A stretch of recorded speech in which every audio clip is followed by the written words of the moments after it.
A few weeks ago, I stumbled upon a video on YouTube, and it was of little children about the ages of 8 to 12. They were being asked what they wanted to be in future, and all these little kids had different answers, right? Some said athletes, some said oh, they wanted to be footballers, some said musicians, some said social media celebrities, all sorts. But there was a particular little girl that was so quiet, she didn't say anything. So the MC took the microphone to her and said, why are you so quiet? What do you want to be in future? And in her exact words, she said, oh, I want to heal the sick. I want to open the eyes of the blind. I want to raise the dead. And as she said that, everyone busted out laughing because there were parents in the audience, right? So everyone busted out laughing as though she was delusional. And the MC said to her, well, let's just stick to being a doctor, okay? And the little girl looked sad. And because that was what she wanted, right? She must have heard of all those great things you could do,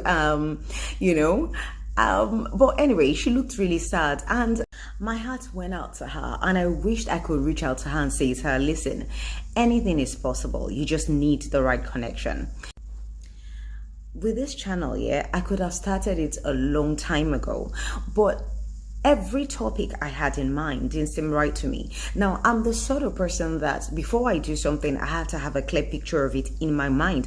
I would have done it in my mind before I actually do it physically. So, for instance, let's take cooking, for instance. I cook for a living, yes? But before I cook something, I cook a meal, maybe one that I haven't really cooked before, I have to first of all cook it in my head.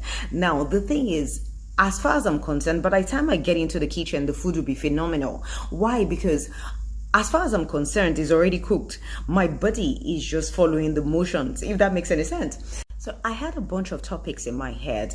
For instance, maybe we talk about relationships, do how-to classes, but I could never really get a clear picture of it in my head. So I knew something was missing. Eventually I started, and I would do my research and try to model the channel to what I thought people wanted to see. And I kept changing it around to suit people's complaints. And the whole thing just became very messy to me, but I kept at it. But I knew something wasn't right. However, what I wasn't going to do is exactly what I'm doing right now. I was not going to set my camera to talk about God. I refused to do that. And for several reasons, right? Personally, I've always felt as though if you don't have a title, it's not something you should be doing. It's for a select few. You have to be ordained to do that. Then at the time, I used to be one of the first people to discredit, well, in my head, of course, people, especially women that look like me, and talk about God. I was quick to roll my eyes at them like, yeah, right. So I refused to be one of those women I rolled my eyes at, right? And then there was fear of judgment as well. What will people say? People would laugh at me. People will mock me. People will talk. So I did everything but this. And in the process of that, I've come to understand God and his wonderful sense of humor, right? So God brought me to a place in my life where I became solely dependent on him and nothing else mattered. Now, the steez and the reputation I was worried about was the first thing to go upside down. A sprinkle of chaos here, a dash of calamity there, little packages of losses here and there. The whole thing was a mess. So I finally surrendered. I was at the point where all I had to my name was this channel. So I said to God, fine. What do you want me to talk about? Now, what happened was that I partnered with the Holy Spirit, and out of my mess came these messages. In the beginning of creation, the earth was formless, it was empty, and it was dark. And the Spirit of God, which was the Holy Spirit, hovered over the waters. And in 7 days, life was created.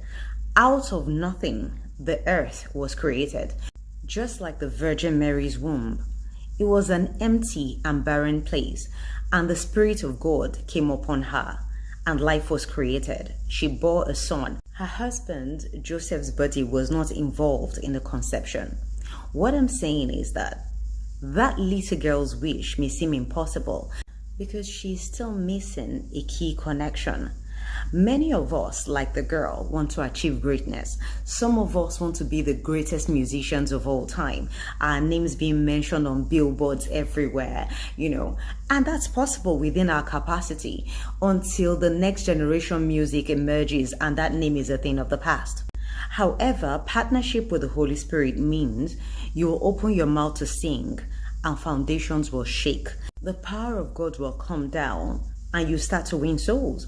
People will start to give their lives, and that same name will become a legacy for generations to come. Some people want to be world-renowned speakers, and that's possible. But in partnership with the Holy Spirit, you will speak and people will run to transform their lives. Even when you're long gone, people will still make reference to your teachings. Some want to be great doctors, lawyers, even philanthropists, whatever your ambition. It's people's core desires to want to achieve greatness, and it's doable with hard work and dedication. But when in partnership with the Holy Spirit, only then can you make the impossible possible. Namaste.